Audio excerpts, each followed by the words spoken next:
അപ്പോൾ നഴ്സസിന് വീണ്ടും ഒരു ഗോൾഡൻ ഓപ്പർച്യൂണിറ്റിയാണ് അയർലൻഡിലേക്ക് വന്നിരിക്കുന്നത്. ഇപ്പോൾ അയർലൻഡ് പ്രൈവറ്റ് ഹോസ്പിറ്റലിലേക്കാണ് ഈ ഒരു റിക്രൂട്ട്മെൻറ്റ് ഓപ്പൺ ആയിരിക്കുന്നത് കേട്ടോ. ഇത് IITR ത്രൂ ആണ് ഈ ഒരു വാക്കൻസി ഇപ്പോൾ റിപ്പോർട്ട് ചെയ്തിരിക്കുന്നത്. എപ്പോഴും പറയാറുള്ളത് പോലെ തന്നെ വളരെ റയർ ആയിട്ടാണ് ഈ ഓപ്പർച്യൂണിറ്റീസ് ഇടയ്ക്കിടയ്ക്കെങ്കിലും ഇങ്ങനെ വരുന്നത്. പ്രത്യേകിച്ച് ഇപ്പോൾ അയർലൻഡിലേക്കും UK റിക്രൂട്ട്മെൻറ്റ്സ് ഒന്നും കൂടുതൽ നടക്കാതിരിക്കുന്ന ഒരു സാഹചര്യത്തിൽ. ഓക്കെ, അപ്പോൾ ഇങ്ങനത്തെ അവസരങ്ങൾ വരുമ്പോൾ നിങ്ങൾ ഇതിന് എലിജിബിൾ ആണ് എന്നുണ്ടെങ്കിൽ എത്രയും വേഗം നിങ്ങളുടെ അപ്ഡേറ്റഡ് ആയിട്ടുള്ള CVയും പറയുന്ന ഡോക്യുമെൻറ്റ്സും കാര്യങ്ങളെല്ലാം തന്നെ ഈ വീഡിയോയുടെ അവസാനം പറയുന്ന ഇമെയിലിലേക്ക് ഇപ്പോൾ തന്നെ അയച്ചു കൊടുക്കുക. ഇനി നിങ്ങളോ അല്ലെങ്കിൽ നിങ്ങളുടെ ഫ്രണ്ട്സോ ഫാമിലിയോ ആരെങ്കിലും എലിജിബിൾ ആണെന്നുണ്ടെങ്കിൽ എത്രയും വേഗം അവർക്ക് ഈ വീഡിയോ ഷെയർ ചെയ്ത് കൊടുക്കുക. ഓക്കെ, അപ്പോൾ ഈ ഒരു വാക്കൻസി വന്നിരിക്കുന്നത് ഓങ്കോളജി നഴ്സസിന് വേണ്ടിയിട്ടാണ്. ആൻഡ് ഒരു റെപ്യൂട്ടഡ് ആയിട്ടുള്ള അയർലൻഡിലെ ഒരു പ്രൈവറ്റ് ഹോസ്പിറ്റലിലേക്കാണ് ഈ ഒരു വാക്കൻസി ഇപ്പോൾ റിപ്പോർട്ട് ചെയ്തിരിക്കുന്നത്. ആൻഡ് ഇതിൻ്റെ എലിജിബിലിറ്റി ക്രൈറ്റീരിയ കുറച്ച് ടൈറ്റ് ആണ്. ഓരോന്നും എന്തൊക്കെയാണ് നമുക്ക് നോക്കാം, ശ്രദ്ധിച്ച് കേൾക്കുക. അതിനനുസരിച്ച് നിങ്ങൾ എലിജിബിൾ ആണെങ്കിൽ മാത്രം നിങ്ങൾ എന്ത് ചെയ്യുക, ആപ്ലിക്കേഷനിലോട്ട് നിങ്ങൾ ഫോർവേഡ് ചെയ്യാം. ഓക്കെ, നിങ്ങൾക്കൊരു BSc അല്ലെങ്കിൽ GNM ക്വാളിഫിക്കേഷൻ ഉറപ്പായിട്ട് ഉണ്ടായിരിക്കും. മിനിമം 3 വർഷത്തെ ഓങ്കോളജി എക്സ്പീരിയൻസ് നിങ്ങൾക്ക് ഉണ്ടായിരിക്കണം. അതുപോലെ മിഡിൽ ഈസ്റ്റ് എക്സ്പീരിയൻസ് മാൻഡേറ്ററി ആണ്. അപ്പോൾ അതിനകത്ത് ഇപ്പോൾ കറന്റ് വർക്ക് ചെയ്യണമെന്നവർ പറയുന്നില്ല.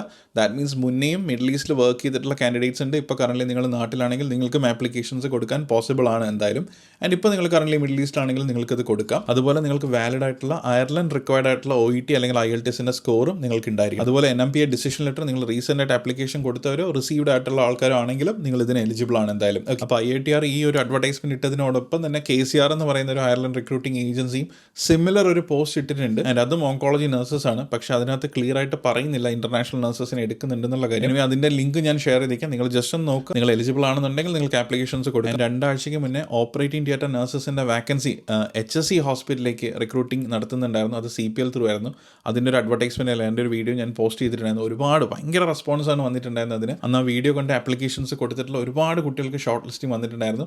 ആൻഡ് അതിൻ്റെ ഇന്റർവ്യൂ ഇപ്പോൾ കൺഫേം ആയിട്ടുണ്ട് ഈ മാസം 20-ാം തീയതി. ഞാനിത് എടുത്ത് പറയാൻ കാരണം ഇതുപോലെ പ്രോപ്പർ ആയിട്ടുള്ള വീഡിയോസും ഇൻഫർമേഷൻസും ഫോളോ ചെയ്യുന്ന അപ്ഡേറ്റഡ് ആയിട്ടിരിക്കുന്ന ആൾക്കാർക്ക് മാത്രം ഇതുപോലെ ലക്കിലി വരുന്ന ഓപ്പർച്യൂണിറ്റീസ് എല്ലാം തന്നെ കിട്ടുന്നത്. കാര്യം ഫസ്റ്റ് കം ഫസ്റ്റ് ആവുന്ന രീതിയിലായിരിക്കും. ആൻഡ് നിങ്ങൾക്ക് എലിജിബിൾ ആയിട്ടുള്ള എക്സ്പീരിയൻസും പറയുന്ന ക്രൈറ്റീരിയസ് എല്ലാം നിങ്ങൾ മീറ്റ് ചെയ്യാൻ വേണം എന്തായാലും. ഓക്കെ, അപ്പം ഉറപ്പായിട്ട് നിങ്ങൾ കാര്യങ്ങളെല്ലാം ഫോളോ ചെയ്യുക. അതിനോടൊപ്പം വളരെ ഇമ്പോർട്ടൻ്റ് ആയിട്ടുള്ള കാര്യമാണ് നിങ്ങളുടെ ഇന്റർവ്യൂ പ്രിപ്പറേഷൻ എന്ന് പറയുന്നത്. ഇപ്പം നിങ്ങൾ വെറുതെ കൈയും വീശി നിങ്ങൾക്ക് പോയാൽ ഇന്റർവ്യൂ കിട്ടുന്ന ഒരു അവസ്ഥയല്ല. ഷോർട്ട് ലിസ്റ്റഡ് ആയിട്ടുള്ള ഒരുപാട് കുട്ടികൾക്കാണ് നമ്മളിപ്പോൾ MNC ട്രെയിനിങ് കൊടുത്തുകൊണ്ടിരിക്കുന്നത്. ആൻഡ് റീസെൻ്റ് ആയിട്ട് കുറേ കുട്ടികൾ നമ്മുടെ അടുത്ത് നിന്ന് HSCയുടെ ഇൻ്റർവ്യൂസ് ആണെങ്കിലും കമ്മ്യൂണിറ്റി നഴ്സിംഗ് അയർലൻഡിലെ ഇൻ്റർവ്യൂസ് ആണെങ്കിലും പ്രൈവറ്റ് ഹോസ്പിറ്റലിലെ ഇൻ്റർവ്യൂസ് ആണെങ്കിലും നഴ്സിംഗ് ഹോംസിൻ്റെ ഇൻ്റർവ്യൂസ് ആണെങ്കിലും ഒക്കെ തന്നെ പാസ്സായിട്ടുണ്ടായിരുന്നു.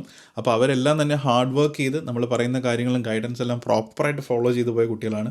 അവരെല്ലാവരും തന്നെ നമ്മുടെ ഇൻസ്റ്റാഗ്രാമിലും യൂട്യൂബിലും വീഡിയോസ് കണ്ടിട്ടാണ് ആ ജോബ്സിനൊക്കെ ആപ്ലിക്കേഷൻ കൊടുത്തതും ഷോർട്ട് ലിസ്റ്റഡ് ആയതും. ഓക്കെ, ഇപ്പോൾ ഞാൻ പറഞ്ഞ എലിജിബിലിറ്റി ക്രൈറ്റീരിയ എല്ലാം തന്നെ നിങ്ങൾ മീറ്റ് ചെയ്യുന്നുണ്ടെങ്കിൽ ഇപ്പോൾ തന്നെ ഈ താഴെ കാണുന്ന ഇമെയിൽ IDയിലോട്ട് നിങ്ങളുടെ അപ്ഡേറ്റഡ് ആയിട്ടുള്ള CVയും നിങ്ങളുടെ OETയുടെയും NMPAയുടെയും ഡീറ്റെയിൽസും കാര്യങ്ങളെല്ലാം തന്നെ അവർക്ക് ഷെയർ ചെയ്ത് കൊടുക്കുക. ആൻഡ് ഇനി നെക്സ്റ്റ് ഒരു വീഡിയോയിൽ നിങ്ങൾക്ക് ഏതൊക്കെ ട്രസ്റ്റഡ് ആയിട്ടുള്ള ഏജൻസിയിൽ നിങ്ങൾക്ക് ആപ്ലിക്കേഷൻസ് കൊടുക്കുക, നിങ്ങളുടെ CVs അയച്ചിടാം എന്നുള്ളൊരു ഡീറ്റെയിൽ ആയിട്ടൊരു വീഡിയോ ഞാൻ ഇടുന്നുണ്ട് നമ്മുടെ യൂട്യൂബിൽ ഇൻസ്റ്റാഗ്രാമിൽ. നിങ്ങൾ ഫോളോ